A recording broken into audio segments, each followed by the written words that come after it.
శ్రీగురుభ్యో నమః. హరి ఓం. శ్రీమహాగణాధిపతయే నమః.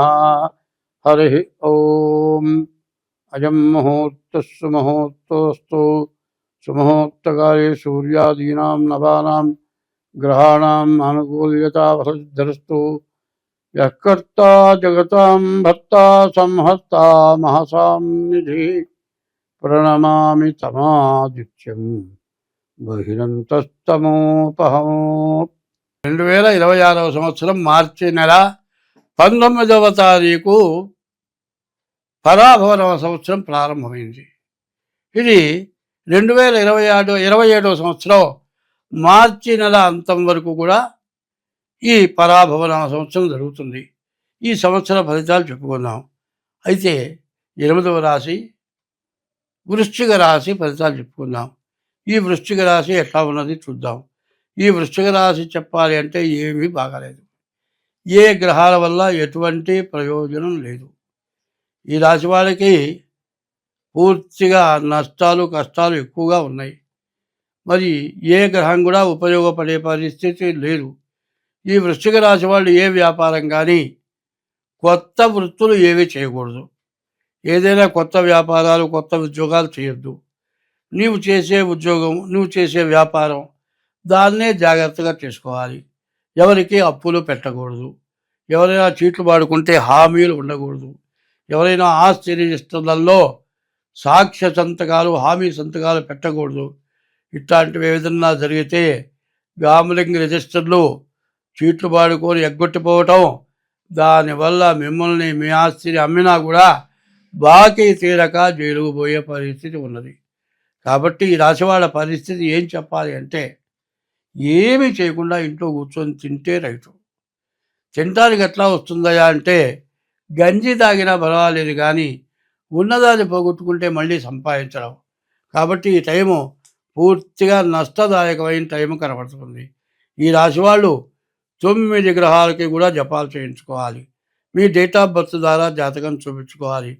ప్రతిరోజు కూడా శివాలయానికి వెళ్ళి శివుడికి 9 ప్రదక్షిణాలు, 11 ప్రదక్షిణాలు శివుడికి, 11 ప్రదక్షిణాలు నవగ్రహాలకు 9 ప్రదక్షిణాలు, ఈ విధంగా చేస్తూ మరి నవగ్రహాలన్నిటి కూడా ఒకరోజు ఒక గ్రహ ఆదివారం నుంచి మళ్ళీ సోమవారం వరకు కూడా రోజుకొక గ్రహానికి పూజ. తర్వాత శని మరి వీళ్ళు ఏం చేయాలి, సోమవారం ఈశ్వరుడికి అభిషేకం, బియ్యపు రవ్వ పంచదార అవన్నీ కూడా పుట్టలుగా వేయటం. ఇట్లా చేస్తూ చేతనైనంత వరకు అన్నదానం జనానికి పెట్టలేకపోతే కనీసం కుక్క కానీ గోవు కానీ ఆహారం పెట్టండి. గోవుకి అన్నం పెడితే ఎంతోమందికి బ్రాహ్మణ సమారాధన చేసిన ఫలితం వస్తుంది.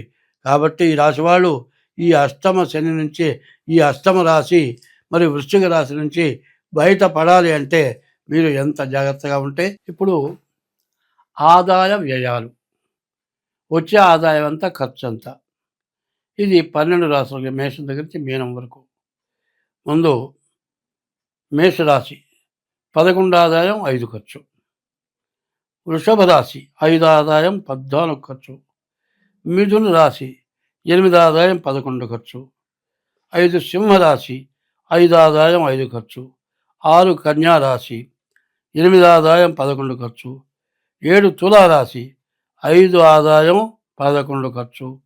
తులారాశి 5 ఆదాయం 14 ఖర్చు. వృశ్చిక రాశి 11 ఆదాయం 5 ఖర్చు. ధనస్సు రాశి 14 ఆదాయం 11 ఖర్చు. మకర రాశి 2 ఆదాయం 8 ఖర్చు. మరి 11 కుంభరాశి 2 ఆదాయం 8 ఖర్చు. 12 మీన రాశి 14 ఆదాయం 11 ఖర్చు. ఈ ఆదాయ వ్యయాలు ఉన్నాయి. తర్వాత ఈ మేషం దగ్గర నుంచి మీనం వరకు ఈ 12 రాశుల వాళ్ళు ఎవరు మంచిగా పూజింపబడతారు, ఎవరు ద్వేషం చేత వంచింపబడతారు. ఇది రాజపూజ్యం, రాజ అవమానం అంటారు. గొప్పవాళ్ళ చేత పూజింపబడతాం, గొప్పవాళ్ళ చేత అవమానింపబడటం. ఎట్లా ఉన్నదో చూద్దాం. మేషరాశికి రాజపూజ్యం 11, రాజా అవమానం 5. వృషభ రాశికి రాజపూజ్యం 5, రాజావమానం 14.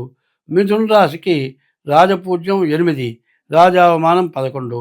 కర్కాటక రాశికి రాజపూజ్యం 2, రాజావమానం 11. 5 సింహరాశికి రాజపూజ్యం 5, రాజావమానం 5. 6 కన్యారాశికి 8 రాజపూజ్యం, 11 రాజావమానం. 7 తులారాశికి 5 రాజపూజ్యం, 14 రాజావమానం. 8 వృశ్చిక రాశికి 11 రాజపూజ్యం, మరి 5 రాజావమానం. ధనస్సు రాశికి 14 రాజపూజ్యం, 11 రాజావమానం. మకర రాశికి 2 రాజపూజ్యం, 8 రాజావమానం. మరి కుంభరాశికి 2 రాజపూజ్యం, 8 రాజావమానం. మీనరాశికి 14 రాజపూజ్యం, 11 రాజావమానం. ఇది ఇట్లా ఉంది. ఇక తర్వాత మనం ఏం చేయాలి? ఇప్పుడు ఈ మార్చి నెల 20 నుంచి ఏప్రిల్ 20 వరకు కూడా మరి ఈ సంవత్సరం మొత్తం స్వస్తి.